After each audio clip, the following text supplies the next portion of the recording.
Bueno, la Diputación Foral de Vizcaya está ejecutando las obras de proyecto de construcción de puente peatonal y ciclable entre Baracaldo y Erandio. Estas obras comprenden, además del puente móvil en sí, las actuaciones en las entregas del propio puente hacia el vial en ambas márgenes, tanto en Erandio como en Baracaldo. Me refiero a las transiciones entre el puente y los laterales, evidentemente. Las obras se iniciaron materialmente el día 10 de enero con el cerramiento habitual de obra, pero hasta el día 15 no se produjeron las primeras actuaciones con la retirada de bancos y gradas, y el día 31 de enero se procedió al desmontaje del solado, las losas de la acera. Hay que remarcar que este desmontaje de baldosas tiene carácter centimétrico, aspecto muy relevante de cara a los datos técnicos que voy a dar a continuación, como insisto, se pide en la propia interpelación. Las cotas existentes, siempre referidas al cero de Alicante, usted usa la terminología del cero portuario, pero permítame por unificar terminología, el cero de Alicante, ¿vale? Que viene a ser lo mismo a efectos referenciales. Son las siguientes. La cota de la acera antes de la retirada de baldosas era 2,85 metros sobre el cero de Alicante.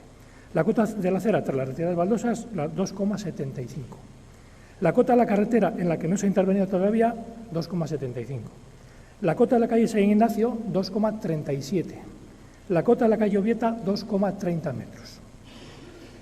Aunque la recordaremos más adelante, porque es difícil acordarse estas cifras, vemos que las cotas de la acera, con y sin baldosas, son superiores a la carretera.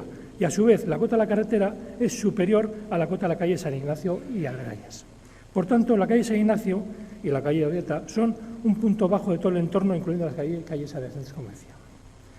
Pero hablemos ahora de mareas y cotas de agua, que creo que es muy importante explicarlo. La altura del agua por efecto de la marea, es decir, sin contar el efecto por oleaje de fondo o de viento, tiene varias componentes. La primera, la más relevante, es la cota de la marea astronómica. Esta cota está relacionada con la interacción tierra-luna y masa de agua y es absolutamente predecible a lo largo del tiempo, incluso con años de antelación. Las tablas de mareas de los diferentes organismos oficiales y privados están a disposición de cualquier persona que lo necesite para su uso en actividades profesionales o recreativas. Es muy interesante, por ejemplo, a efecto de trabajos en muelles, de pesca, movimiento de buques, etc. En esos días nos encontramos en pleno proceso de mareas muy vivas, es decir, de gran altura de pleamares. Es muy importante destacar también que durante el recorrido de la marea entre la bajamar y la pleamar se produce un efecto de llenado de las rías y ríos en las partes afectadas por la carrera de mareas, en el caso de Bilbao hasta el puente San Antón, por poner un ejemplo. Por este efecto se ve subir el agua en la dirección contraria a la habitual del curso del río o ría como consecuencia de ese llenado. Es decir, parece que el río discurre de aguas abajo hacia aguas arriba, cosa que pasa por efecto de las mareas. Un ejemplo muy conocido, lo hemos visto hace recientemente, ¿no? Hace un par de semanas, la elección del día y la hora de la gabarra estuvo íntimamente relacionado con las mareas, ya que se pretendía que la llegada de la gabarra al ayuntamiento coincidiera con la punta marea, la pleamar, por un doble motivo. El primero, disponer de calados suficientes en el canal de navegación y orillas para que los barcos tuvieran el máximo calado de seguridad posible. Segundo, para que durante el transcurso del recorrido hacia la pleamar, la corriente de la ría fuera hacia aguas arriba, de la mar hacia Bilbao, con el objeto de que la circulación de las embarcaciones se viera beneficiada por la corriente favorable de la mar en ese sentido contrario a la corriente habitual de un río. Evidentemente, este efecto es justo el contrario en el momento que se alcanza la pleamar y nos dirigimos a la bajamar.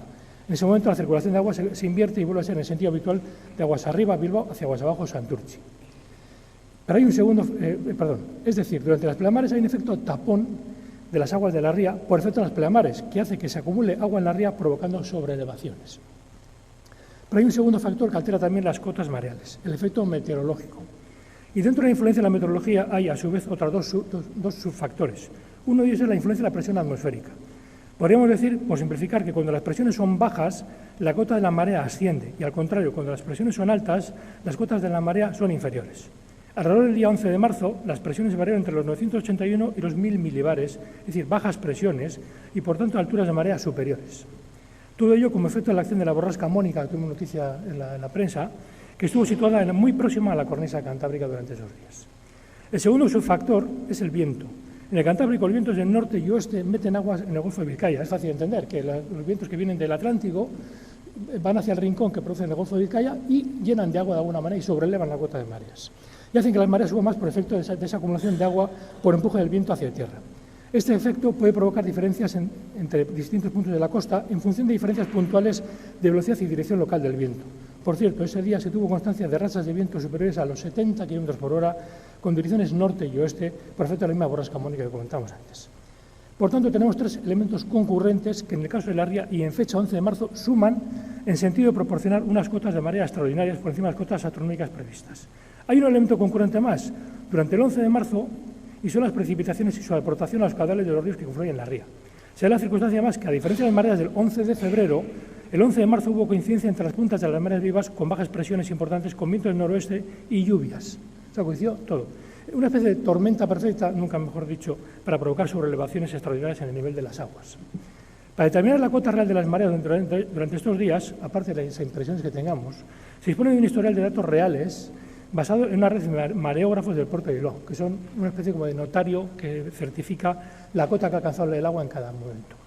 Además, con lecturas minutarias, no lecturas diarias, sino lecturas minutarias. Pues bien, los datos proporcionados por la Autoridad Portuaria de Bilbao indican que la altura de la cota superior de marea de ese día alcanzó los 3,0195 metros, para que veamos un poco la exactitud de las mediciones, sobre zona de Alicante, como decía.